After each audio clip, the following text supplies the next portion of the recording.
Let me. Facebook or with. So, hello everybody. I'm Donna Ladd. Welcome to MFP Live. We're back.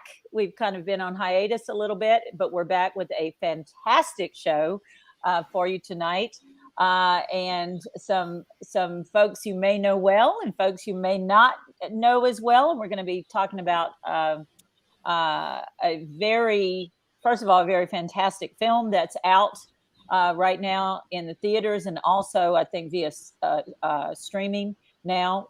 Till, as well, obviously, as the legacy.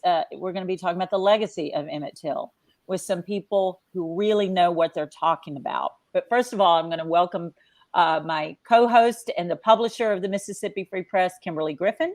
Hey, Kimberly. Hello, hello, hello. How is So you everyone back? tonight? I know we're back. Got to get used to it. I know, right? We gotta. We'll get there. Yeah, I'm not sure what happened to the intro, but the rest of us are going to be just fine. So we have three guests here tonight. So Kimberly and I expect to say about 10 words between us, so which is just fine with us. We have an all experts around the legacy of Emmett Till in various ways, and so they'll be telling you more about that. We have Deborah Watts, who is calling in from Minnesota, and she is a cousin. Isn't that correct, Deborah? Of That's Emmett correct. Till, Yes. and she is the head, I believe, of the Emmett Till Legacy Foundation. Welcome, Deborah.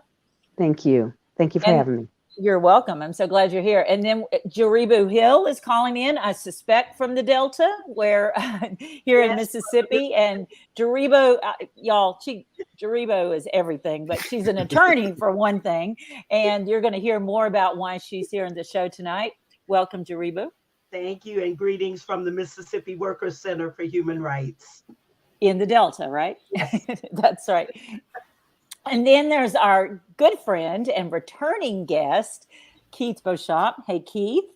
Keith is an advisory board member, of the Mississippi Free Press, and he is also the co-producer and co-writer and a key inspiration for making the film, the worldwide hit movie Till, which is, as I said, in theaters and streaming now. Welcome, Keith. We're so happy to have you here. Well, thank you for having me again. I'm excited to be here. Well, I think I'm just going to kick it to you first, and to just catch us up, because you were here on the show, I don't know, a year or so ago, and we were talking about the fact that the film was finally going to come out, and it's something that you and I have talked about for years, is this film that you've been doing. So you just give us kind of the lay of the land right now, what's going on around the film, and what are you doing in conjunction with it, that kind of thing. Well, what a great thing has happened since I was last on the show. Till was released in theaters in October. And as you stated, it's not only in theaters now, but it's also streaming. And so, I'm very happy to be here to talk about this, because it was a journey to get to this point. Many of your listeners, or those who are watching, I think you would know my story a bit, how I got started with the Emmett Till case and the work that I've been doing for many years surrounding the case itself. As you know, I was the young filmmaker in 2004 who was able to get the case reopened. And of course, the second, I would have to say, component of this ongoing fight was to get this film Till made for the masses. And it was something that Mother Mobley wanted, and something that she had tried to do. In fact, when she was with us for 47 years after her son's death, she actually had 2 movie deals, and she was trying to produce this film. And unfortunately, because of the times, of course, the racial climate, it never took place. And so in 67 years, many have tried to make this film, and we were of course, successful in bringing this film to life. And so it's, again, for myself, it's been 29 years to get to this point, and I'm just so overwhelmed and speechless in many ways about, having this moment and watching the excitement surrounding the movie itself. I mean, filmmakers such as myself, it's a blessing to just get one project done, right? And I had the honor and the pleasure to be able to tell this story 2 times. One with the untold story of Emmett Lewis Till, and of course, now with Till. And so it's been a remarkable journey. And I'm just glad that I'm here to express to everyone the importance of seeing Till before it leaves theaters and before it stops streaming. It's a story that needs to be told time and time again. In fact, Mother Mobley used to tell me all the time, Keith, you must continuously tell Emmett's story until man's consciousness is risen, because only then that would mean justice for Emmett Till. So she understood, and and I believe she had the blueprint to man's liberation when it comes to racial progression in this country, and it was through the story of Till that she was able to express this. Mm-hmm. Well, I haven't seen the film in theaters, so I streamed it.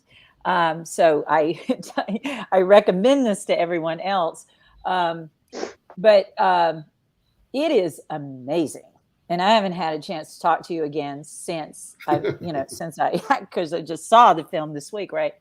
And and I had seen a lot of what people had been saying about it, and and I think one of the things that was said is that it was I saw someone say that it was your love letter to Mrs. Till, and yeah, I mean that you could so see that that's true.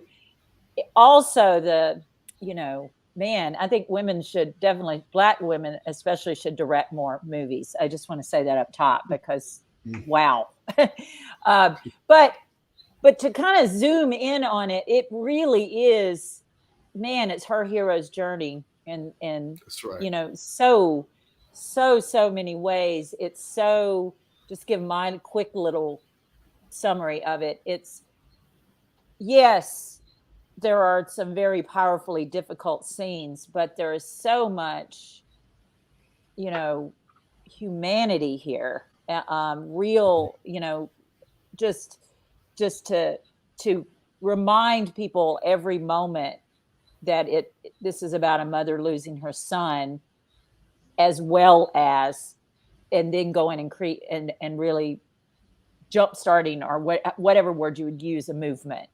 And so it's just it's just a remarkable film, and the way that it's done, wish a lot other films like this would have the same sensibility of this. So hopefully you guys are kind of setting up a new way to do a film that's about so much trauma, but at the same time, in its own way, contains hope, or and right, certainly humanity. So I guess what I would like you to do, and then I'll kick it to Kimberly to take it from there, but just tell our viewers a little about your relationship with her, and how that led to the film that we're watching now. Okay. Well, in 1995 is when I first began communication with the late Mrs. Mamie Till Mobley. In 1996 is when we met face to face. And for 8.5 years, she was my friend and mentor. She is the reason why I do the work that I do. I can honestly tell you, if not for the murder of Emmett Lewis Till and Mother Mobley's legacy, there would not be a Keith Beauchamp filmmaker today. So my whole life, adult life, has been wrapped around this story. Emmett was my kindred spirit since I was 10 years old.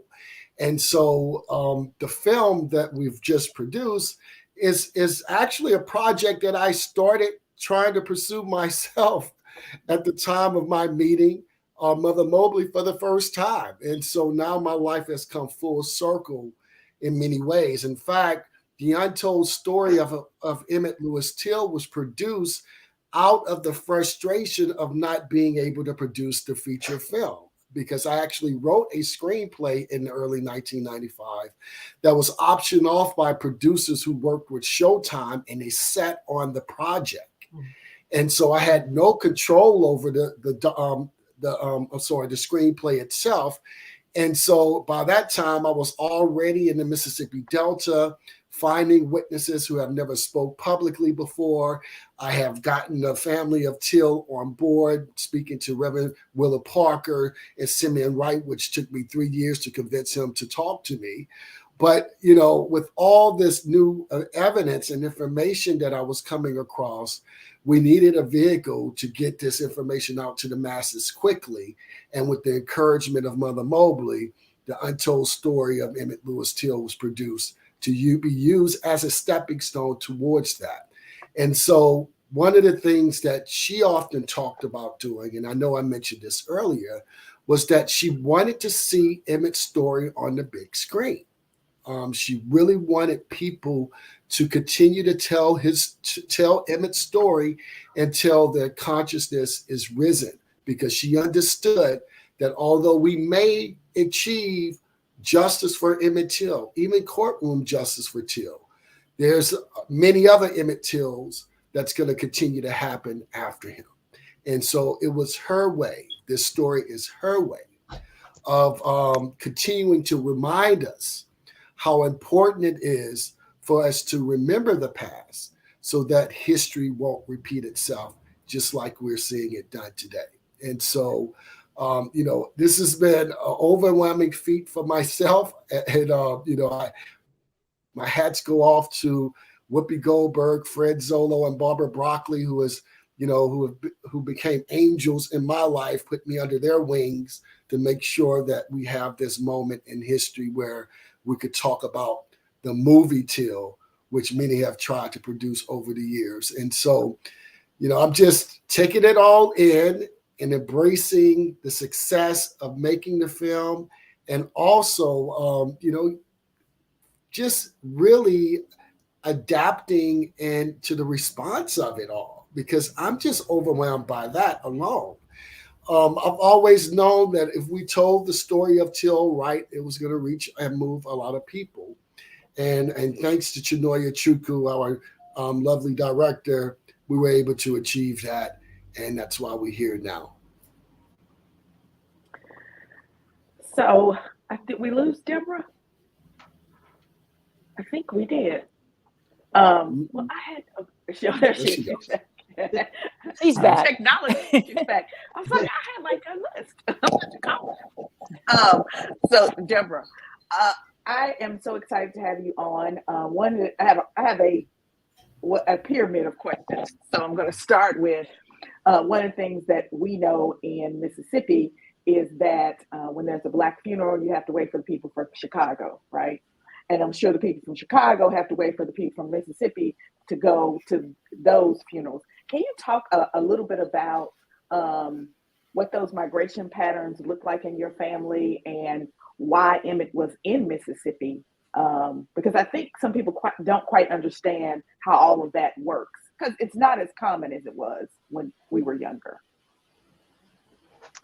Well, our family, from the African heritage area, were landed in Mississippi, in the Hazelhurst, Mississippi area, and migrated from there to the Delta area.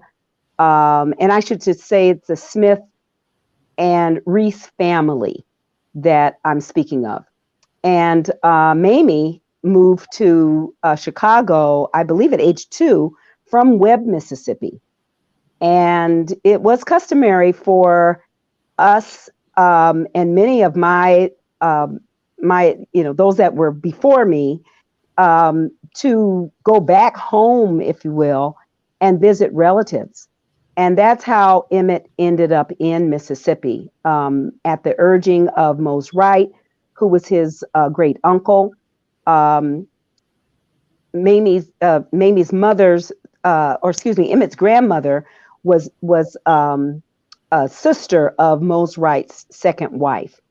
And so it was always customary to go back home to make sure you had that strong connection with your family and with those that, that helped to nurture you. And there was always great amount of respect for Mississippi and for what Mississippi was able to be to my family, with many of them leaving there because, they wanted better, for themselves. They wanted better for their families. And that's kind of how Emmett ended up back in Mississippi to visit relatives, just as many of us did. I hope that answered your question. No, that did answer my question. Because I think it's not to find a point on kind of why he was here, why it was important for our families to stay connected in the middle of that migration. Yes.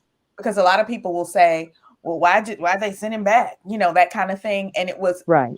Every summer there were 40 extra people in your family. And that is not an exaggeration. It'd be two or three people at every house. I didn't have a lot of family in Chicago, but I go to my friends' houses and I knew their cousins were like my friends, and they would come in June or July and leave in, late August. Right. And so that's very, very important. Now, I know you and Keith worked together on getting the warrant for Carolyn Bryant in Tallahatchie County, which was very, very important to this story. So can you tell us a little bit about what that process was like? Because I think the interesting point about your family, or the thing I'm most proud of, even though I just met you, is the tenacity and the not giving upness. I don't know if that's a word, but I just made it. Generations just pass down the tenacity and we will get justice. Can you tell us a little bit about how that happened and what you did to end up there? Yes. Well, and it's a great question too. And the tenacity, or I can't remember even the word that you use, but that's a part of, I think, the heritage and the women in my family. When we made a promise or made a connection with each other, with a lot of love, with the Spirit of God, with all of our different faiths, from, being Church of God in Christ to Baptist or whatever, it was a promise that we made to each other. And it happened to be a promise that I made to Mamie at a very early age, admiring her, watching her on television, seeing her in magazines. She was an inspiration to me. And in 1988 or 1989, I'm sorry, the Civil Rights Memorial was dedicated in Montgomery, Alabama. And Mamie summoned me to be a part of that. And I was, first of all, a little bit frightened because I wasn't quite sure what she was expecting of me. But when I saw her in action, I saw a person that was determined, that a person that represented the strength and the courage of many of the women in my family that had this, GSD, this get stuff done kind of an attitude, regardless of what the obstacles were. And so as, watching her, and over the years and starting the Emmett Till Legacy Foundation in 2005, I knew that we had to do something. But I always, after talking with Keith and speaking to some of our ambassadors, it was always this thing about there was a warrant for her arrest, but it was never served. A warrant for Carolyn Bryant Donham's arrest, but never served. And so Melissa Ernest, who's one of our ambassadors, and I worked up this plan to go to Mississippi and figure out how she could get into the courthouse. And it's actually in LaFleur County, where we eventually discovered that that's where that warrant for Carolyn Bryant's arrest was. But after talking with Keith and talking with our attorney, Jaribu Hill, they were like, wait a minute, no, there's a better plan. We had just had did a march in Mississippi. We had done a press conference at the Capitol demanding justice for Emmett. And this was in March timeframe. And with travel and everything happening, we knew we needed to go back to Mississippi and to LaFleur County. Keith happened to be in the area at the time, and we arranged all of our calendars to meet there June 21st. We did that. It was myself, my daughter, Terry Watts, Keith Beauchamp, Melissa Ernest, who lives in, I believe, Grenada, Mississippi. Is that right, Keith? Or Drew, That's I think. correct. Or Grenada, Mississippi, That's near correct. Drew, along with Kali Rashid, who's my daughter's fiance. And we, with the direction and with Jaribu, understanding that, hey, we're going to do something. We planned for 3 days because Keith had already done an assessment along with Melissa of what the magnitude of what our search might be. And they directed us, they said, the best place to start is in the basement. So there we go, into the basement of the LaFleur County Courthouse with the permission of Elma Stockstill, who Jaribu introduced us to, and I believe had introduced Keith to on that initial search. And so we all went back with our gloves, our masks, our hats, ready for 3 days to look for this warrant. And within 2 hours, I think it was like an hour and a half, Kali Rashid found a box that was in the basement, turned it around. We had already been in that area, turned it around. I said, we already searched that. He was determined, turned it around, opened it up, put it on top of some other boxes we had been searching, and pulled out this folder, crisp red folder that had everything in it: the affidavit, the warrant for the arrest, the minutes from the minute book of the court proceedings, all in one place. How does that happen? So we know that the ancestors, it was miraculous that it happened, number one, within the time frame, but we know the ancestors. We know that Mamie, Emmett, Simeon, the Smith-Reese family, and others in Mississippi that have not received justice were with us and counting on us to do what we needed to do. And we did it. Now, did we know what to do right after that? No. I mean, we were like, we wanted to scream. We even had a visitor. I don't know if Senator David Jordan remembers this, but he came down. He happened to be in the courthouse that day, and Elmas brought him downstairs to us, and we had just found the warrant, right, Keith? Yes. And so we didn't know what to do. We didn't really have a plan of how we're going to communicate this. We hadn't talked to Jaribu yet. And so he brought him down. We're all there like, oh my God, what do we say? I don't know what he was talking about, but I do know that he had a serious illness with one of his family members. So we expressed our hope and our prayers to him. But after that, I don't know what he was saying. Keith, I believe, would agree. And so we're like, okay, what are we going to do? So anyway, to make this story short, we called Jaribu. We told her we found it. She had to pull over, and she could tell you herself. We even went up to the bathroom. We're like, what are we going to, we didn't want to, we fell to our knees. We cried. There was a lot of different emotions, but we said, you know what, we got to figure this out. So we went to the women's restroom. Terry, myself, and Melissa called her and said, okay, we really have it. What do we need to do? So she gave us step by step what we needed to do to secure it, put it in a safe place, get copies of it, and to make sure that Elmas maintained, the safety and security of that unserved warrant from 1955 that had Carolyn Bryant's name along with J.W. Milam and Roy Bryant, her husband and his half brother. Her name was there unchecked because they couldn't find her in the county. So I don't know if you can hear the excitement in my voice or still the astonishment, but we know that it was by the grace of God. That's right. and the ancestors that led us there with the tenacity and the determination to find it. And within an hour and a half, what do? So we're just grateful. Well, I'm sitting here envisioning Jaribu on the side of the road going, screaming into the phone, put it on the table and step away from it. Just back away. Back away, don't scream too loud because there are people in the courthouse. I mean, people are using it. So we didn't want to bring too much attention. Then when David Jordan walks down, we're like all going, like, what do we do? You ought to see. And I think I have a photo of us. Yeah, it was crazy. But we had our gloves on. I had some kind of weird hat and a scarf around my head, looking really crazy because we were ready for the spider webs. We're ready for the conditions there. And I'll tell you, it was, and it was what we need. We needed that hope. We needed not only the film, not only the documentaries, not only our voices, not only our demands and our marches, but we needed that one piece of evidence that no one had uncovered. Okay, that's the astonishing thing.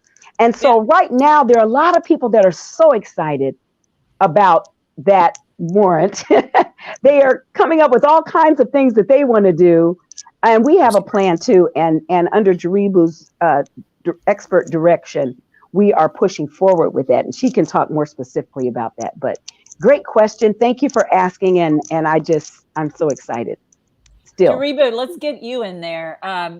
So talk about, we're all enjoying the vision of y'all finding this, but why don't you just kind of address why it was so important to find this warrant and what kind of comes next in kind of the fight for justice, because I know y'all still have it going on, so talk some about that.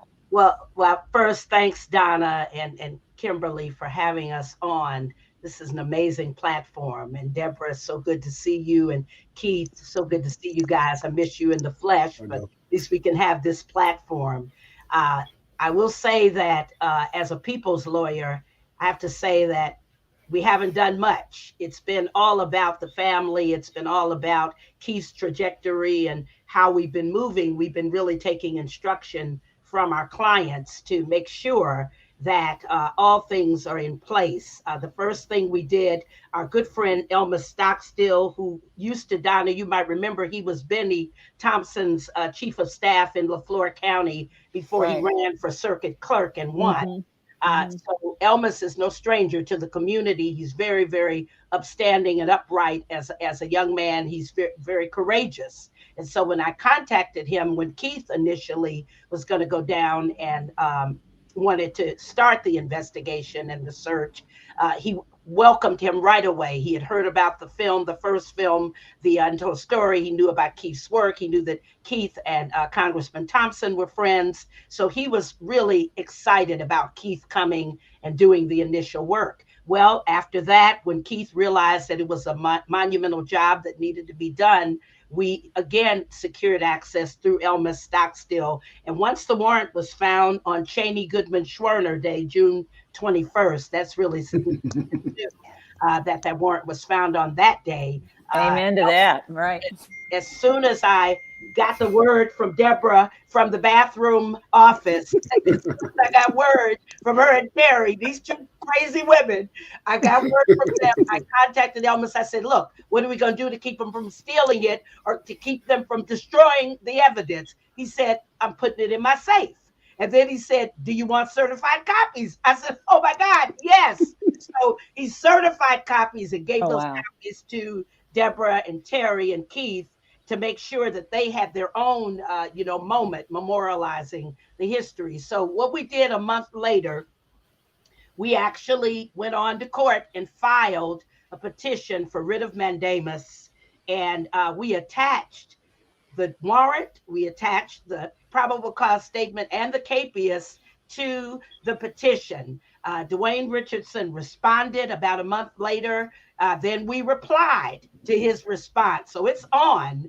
And what we're doing now is we're waiting patiently for a ruling on our petition. In the petition, we ask that Dwayne Richardson be ordered to cause the warrant to be served. And I want to make it clear that we never asked him to personally serve the warrant because we know that's not what his job entails. But we saw the probable cause statement right there in black and white. Back in the day, the district attorney then even mustered up the courage to call out all three of those culprits who were responsible for that kidnapping that, of course, led to the lynching. So we asked that the warrant be served.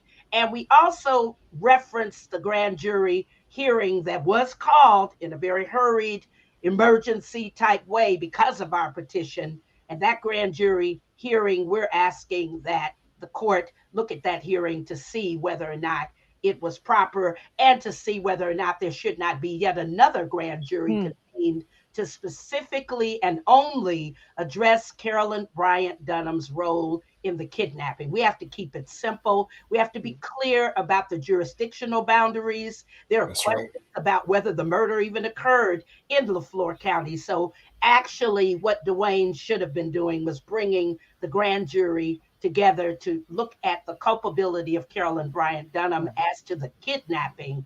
And of course, we know the kidnapping led to the lynching. So we're hopeful, we're waiting patiently for the wheels of justice to turn. But I will say that none of this would have happened if it were not for the ongoing strength and courage and persistence of both Deborah and Terry and her family, and also Keith. Just from all the years of knowing him, I've never known him to do anything but, and I know he has a lot of other things that he's done, but the one central thing that's a constant ever is Mamie Till Mobley's life wishes.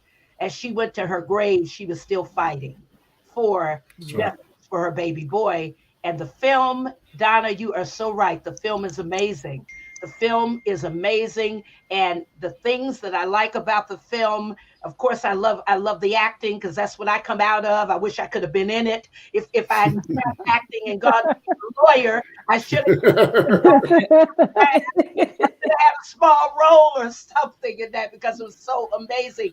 Every actor would want to be a part of this production. And the last thing I'll say is that I have that gangster instinct in me. I have that revenge instinct in me. And the way that Carolyn Bryant Dunham was portrayed was particularly gratifying to me as a warrior, as a freedom fighter. I love how he was correctly depicted in the film. So I'll say stop there, but I want to thank Mississippi Free Press for all that you guys do and for this platform that's so amazing. Thank you so much. Well, thank you. And we've known each other a long time, and I appreciate you so much, Daribu, everything that you do. Well, it's funny, you were talking about Carolyn Bryant there. I have, my little notebook where I'm writing down all of these one-liners from the film because it's one of the most quotable films. Yes, I'm telling you, it really is one of the most quotable films.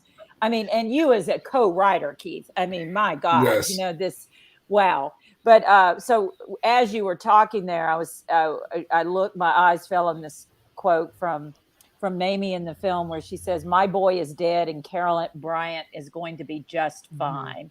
And wow. And I think I'll kick it to Deborah as a family member to kind of answer the question of why to you it's so important that the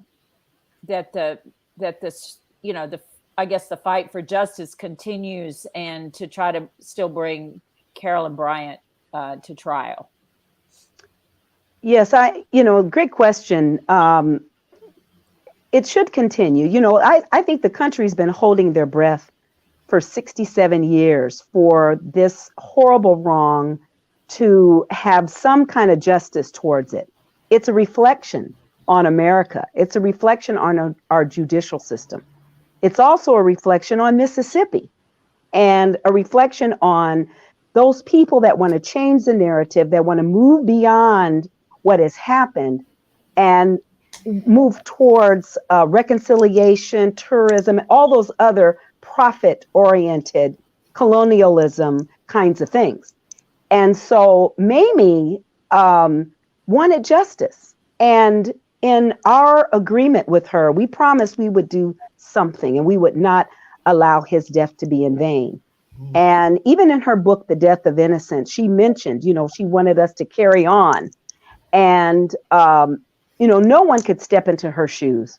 No one could be that courageous mother like she was. We never wanted that.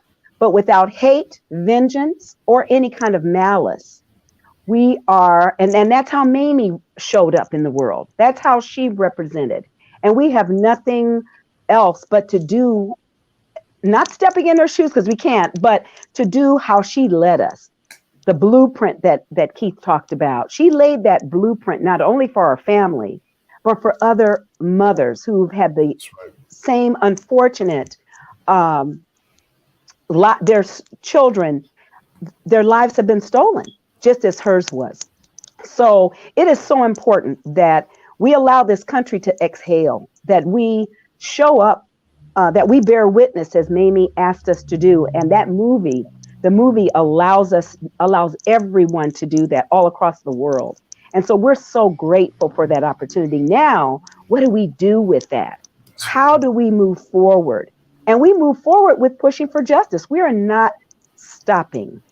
We are going to continue. And I think the movie gives us more of a platform, and you all allowing this platform for us to somehow, to rejoice in the story being told, rejoice, in the superb nature in which this film was done and the actors, and to celebrate all of that, but then also not to stop. We owe it to Mamie Till Mobley to honor her wishes, move forward with this legacy and this blueprint that she's laid for us, and continuing to fight for justice. It's really important. It's important for America's judicial system, and for all those things that she represented with the Civil Rights Division. It's important for us to stand up for Mamie, stand up for Emmett, which means we're standing up for all those other unfortunate lives that have been stolen as well.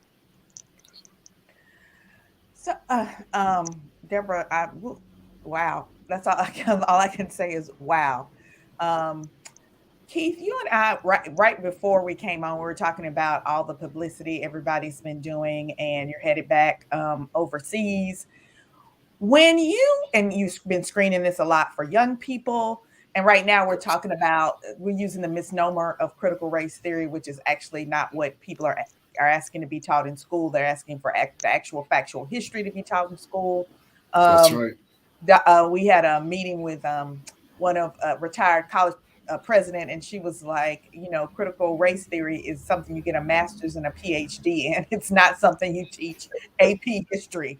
Can you tell us what you're hearing from young people about the film?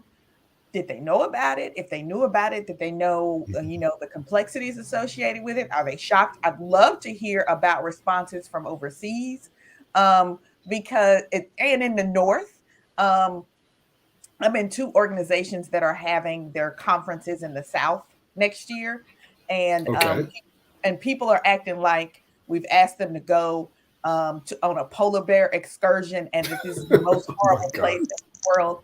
And so all the people from the South are pushing back a little. We're not pushing back a little bit. We're pushing back hard. And we're saying things like, we all live next door to the same problem. Your lines are just drawn a little bit better on your districts, on your election, on your, Yes. So tell us what you're hearing nationally, internationally. Well, the greatest thing, Kimberly, is that this is not my first rodeo being, taking Till around the world. I was able to do that with The Untold Story as a documentary that went to theaters in 2005 and then found itself around the world. And so, I had the pleasure of traveling internationally early on during 2004, that window of time when the documentary was out.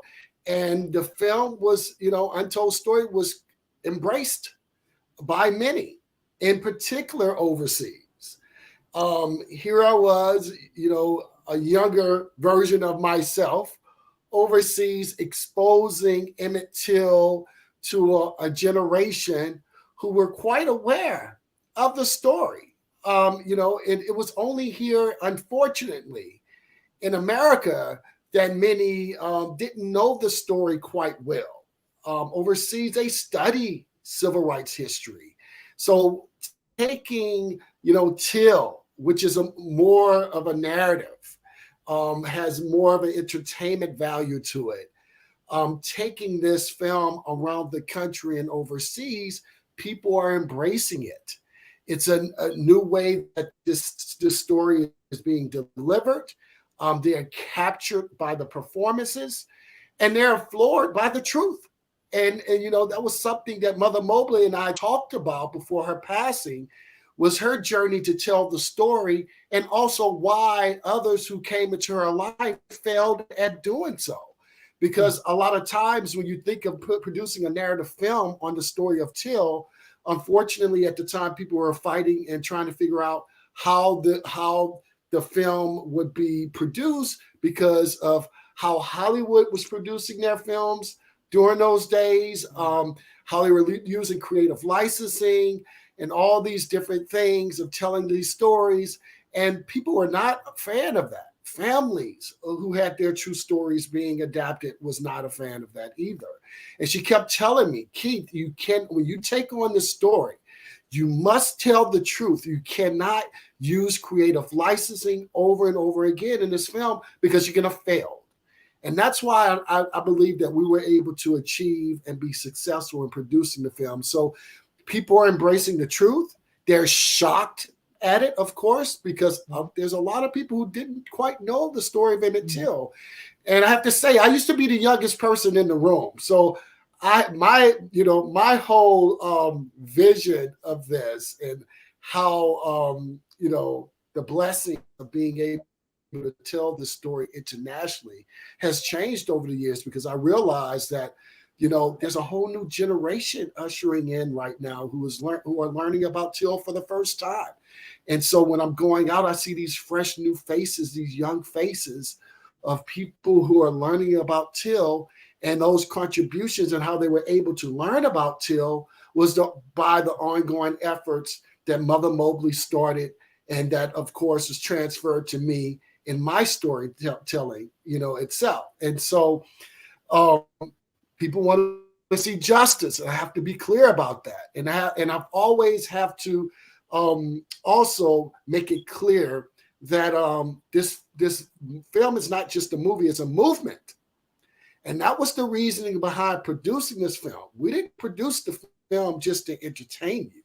We produced this film so it could awaken that sleeping giant once again, that sleeping giant for change in each and every one of us, to make sure that not only that we educate the public about this tragedy, but also to make sure that justice prevails, because that's what Mother Mobley wanted. That's what the late Simeon Wright wanted, who was our consulting producer on the project before his passing. And so we had a number of members of our ancestry who, basically entrusted us with this story, to keep it going, and also to make sure that justice prevails.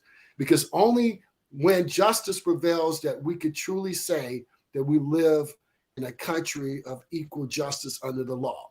It's quite frustrating that Mother Mobley had to fight for 47 years to see us get to this point. That should have never happened. We should have had indictments before her passing. It was frustrating to see that the case was reopened 1 year after her passing. But she knew the evidence that we had in the case. And that's something I can honestly say I have solace about, is that knowing that she was able to see the evidence that was used to get the case reopened. And it's the same evidence that should indict Carolyn Bryant today. And so, again, it's just truly a blessing to be able to share this story to the world.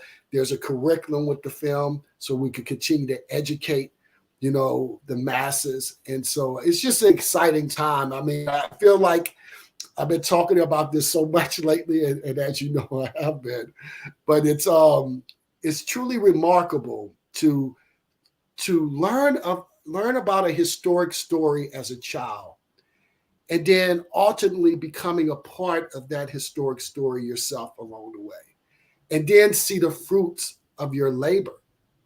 Most people who do this type of work, a lot of times don't get a chance to see the fruits of their labor before them. The fruits of their labor normally comes after their passing, because it's such a long struggle. But I get to see immediately the change that people are having. You have to understand, too, the reopening of the Till case in 2004 actually inspired so many different things.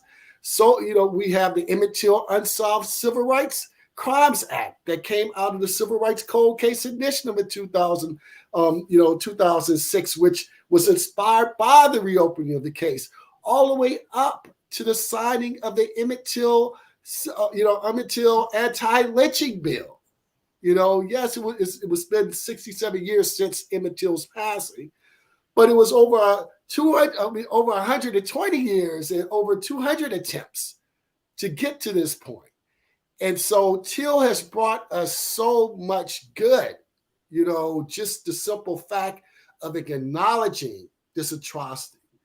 But we must go to the final goal. We must get to the final goal, and that is to make sure that all who participated in the kidnapping and murder of Till is actually brought to justice. Because if we don't do that, then what was all this work for? Deborah, I'd love for you to tell us a little bit about the Emmett Till Legacy Foundation, what your goals are, what's next for the foundation. Now that so much is happening, it's like you in the last 24 months, you had sort of you already were doing such heavy work, and now it's like we're probably what is happening around the film and the warrant are probably adding some layers to that work. Yes, yes. Well, we're just so honored to be able to establish an organization such as this in the memory and to honor the legacy of both Mamie and Emmett Till. And that's essentially how we started, is to make sure that the story was told, that it was a truthful story, and that we would add our authentic voices to this story. Because we understand how important, it is that the stories are told, but when you don't have family members that can add some layers, extra layers to it, or that are deeply committed, although there are others, like Keith and others that are committed, but it's unusual to have a family to pick up the mantle, if you will, push forward for all of these years and to try to fill in the footsteps of somebody that was so amazing, courageous, and just had this unique ability to pour into the lives of young people. But that's basically how we started, was making sure that Emmett's death was not in vain and that people would remember both of them, and that we would pour into the lives of young people with the resources that we had. And that meant providing scholarships, making sure that young people had an opportunity to go south, if you will, from the north and other places to look at HBCU colleges and universities. So we provide scholarships for that. Also, we have a documentary that's called Who Killed Emmett Till? It was produced in 2005. And so we've shown that all across the country as well, and poured into the lives of young people in helping to expand the story, talk about our relationship with Mamie, to bring some sort of humanness to both Mamie and to Emmett. We think that that's truly important as well. It's not just his horrific picture that you see. He had a life. He was a young man with swag, with style, with class, and with dreams and hopes. So we wanted to make sure that came to life. And then we wanted to make sure we made a difference, that we made the difference in the lives of women. We have the Women of Courage Awards, where we honor other women like Jaribu Hill and others who, she's going to be named soon as one of our Women of Courage, who do some extraordinary things, even though they're leading their lives in one way, but they make some decisions about something that can change the whole trajectory of other people's lives and their hopes and dreams. So we have also a women's empowerment symposium called Loving from the Inside Out, where we make sure that women understand if they love themselves first, they can make decisions like Mamie did, in order to move forward in their lives. And then The Power of History, Turning Tragedies into Triumph, sharing our story, sharing Keith's documentary, along with our Who Killed Emmett Till, to audiences, private audiences, celebrity, children, to churches and private homes and universities across the country. And then our Justice for Emmett Till campaign, which we have a petition right now. We also have been moving forward with other initiatives that I believe people can grab a hold to and help us, to amplify our voice. We have the Never Again movement and pledge, and we also connect in with other families of stolen lives, of police violence, and then advocating from a civil engagement perspective, from voting rights to human rights, judicial rights, economic rights, and making sure that we're advocating on the Hill for policies that can help other civil rights era families achieve justice. Because most of those, the untold story of Emmett Lewis Till, or not the untold story, I'm sorry, but the Unsolved Civil Rights Crimes Act, the success rate of those cases has not been what it should be. So many of them, because of our search for the warrant, they're going into the basements of some of these courthouses, those civil rights era families as well. So we even have a couple of other initiatives, I'll just say real quickly, and that is to get a stamp. We're moving forward with some folks in Chicago that started with getting a stamp to honor Mamie and Emmett. Also, the Presidential Medal of Freedom. We believe that Biden can honor Mamie, particularly with this film. There's no question that she should not receive that posthumously. And then also the Victims of Racially Motivated Murder Act. We have a way that the mental health support and therapy should be afforded to the families of victims of the civil rights era murders, along with those families, the current families. We worked in Minnesota with the Emmett Lewis Till Victims Recovery Program that does the same thing. So yes, we have a lot that we've done. We have a lot that we want to move forward. And we do this, standing on the shoulders of Mamie Till Mobley, with limited resources, because we do have that passion. We want to turn this tragedy into triumph, and we want to use our passion and making sure that our purpose is on point with where Mamie would want us to go. So thank you for asking. You're welcome. It's funny just listening to all of you talk, and something Kimberly said a few minutes ago made me think about this with the film. And there's a thing or two I want to mention before we run out of time about the film. It is so layered, right? And there's a lot in 2 hours and 10 minutes going on. I mean, we've talked about the depiction of Mamie and her strength. But, there are a couple of other scenes I had mentioned to the chat to everyone here. The scene, and you'll know what I'm talking about when you see it, but Whoopi Goldberg playing Mamie's mother. Alma. Yes. Right. And how she had so regretted encouraging Emmett to go south to Mississippi, it's a short scene, but it's so powerful. And then the other one, though, that I can't not mention is when Mamie, without giving up too much of the film, but when Mamie and her uncle, right, or Mose Wright was her uncle, when she saw him in Mississippi and he explained the choice that he had to make, I thought I was going to just fall off out of my chair. That was, we're kind of in its own way had this air of Sophie's Choice, the film that was about the Holocaust. I mean, It was just this remarkable scene. And another thing that both those scenes did, I think, was it reminds everyone just how much of a closed terroristic society that Mississippi was for its Black residents. You had the scene at the front of the film where Mamie ran into some racism at a department store in Chicago. Yes, it's everywhere.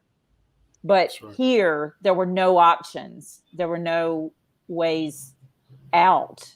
And I really think that this, this film says that better than anything I've ever seen about our state, that it really shows that almost in a subtle way, but then it's not subtle.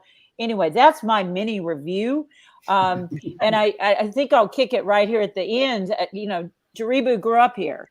And, just to hear what you would, add to that to close us out.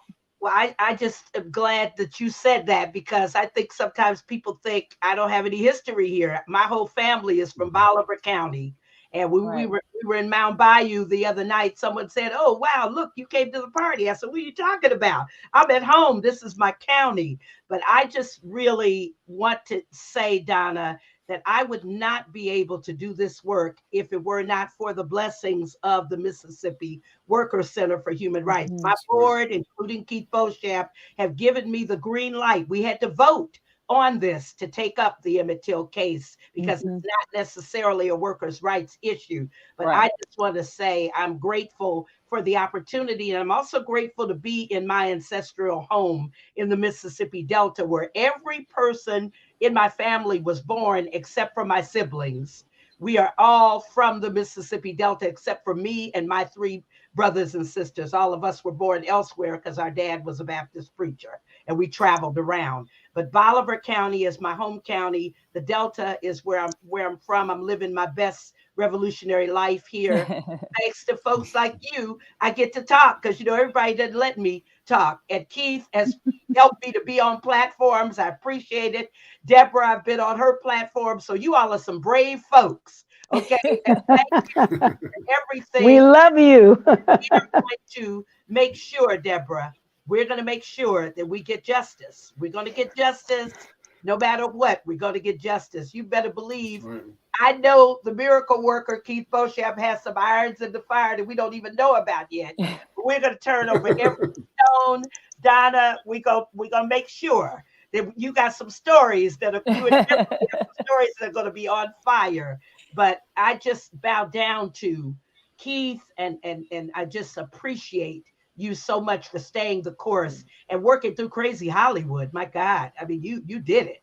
You did that, all right. And I'm so proud of you. So proud. Yes, thank you, Keith. You made him get it right, Keith. I know. He did. I hope so. We can say and I'll miss not to say that you all contributed to the success. Donna, you and I go back a long way. Jaribu, Deborah, Kimberly, I know we just met, but look, we're all family, and you all have contributed to this success. I know the importance of telling these stories from a true perspective, and that's what we did. We were able to do with this film, and I just hope that this is just a start, because most of my body of work has been about those sheroes and heroes of Mississippi, in particular the Mississippi Delta. And I truly believe that if things doesn't change in the Mississippi Delta, you won't see change around this world. And so let's hope, this is a new day in telling these stories, that we're able to get these stories out to the masses and get these stories finally told on the big screen, because I think it could be helpful with not only educating, but also keeping the fire burning with whatever movement that we're fighting over. And you lifted up Medgar, you lifted up Anthony Moore, you lifted up Murley in the film. Yes. We could not tell a Mississippi film without including them. And you know that Medgar was very intricate in the fight for justice for Emmett Till. So I could not have told this story without him. Yes. Oh, I love it. We're grateful. We're so grateful. As family, you just need to know we're truly grateful. And you did a good job. You said it in a way that we couldn't even say it ourselves. We've been saying it, but it helped to amplify it. So I just want you to know how grateful I am. And for the media and you all opening up your platforms, because that's what Mamie did. She did that. And so it's continuing. So I just want to encourage you all to know that we're grateful for that, and keep doing what you're doing. Yes. Thank you. And I tell you, I love Jaribu's words there at the end, living my best revolutionary life. I love it. And those of us who understand what that means and how frustrating but yet wonderful that it actually can be, we encourage other people to come on down and join us in this revolution to make Mississippi everything it can be, better than the sum of its past. But thank you all. My goodness, this was an amazing show. I mean, I knew it would be, but man, we really appreciate you guys doing this. Thank you. I know Keith is like spinning around the world over and over again promoting this movie. So it's so great to be able to just get you all into the same room. We appreciate you guys so much. And for all of you out there watching and commenting, and those who will watch in the future, when everybody shares it online and also the podcast, thank you so much for joining the show. Please be inspired by it. Watch the film if you haven't, because it's just spectacular.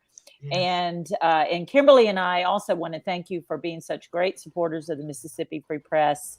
We're almost going to turn 3 here in the spring, and it's been an amazing 3 years, a bit of a blur.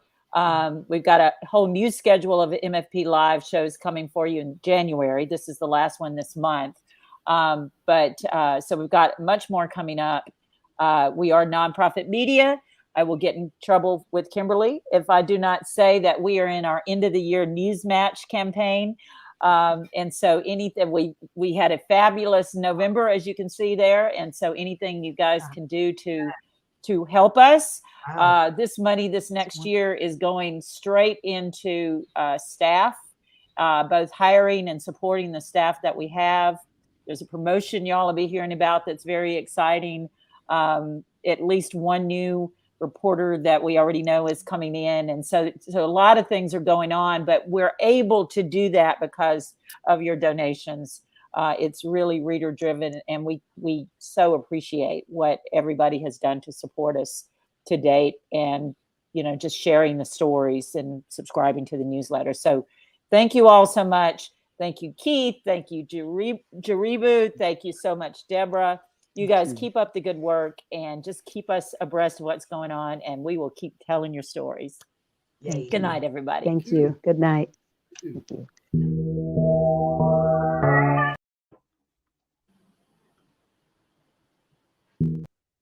Are we still live?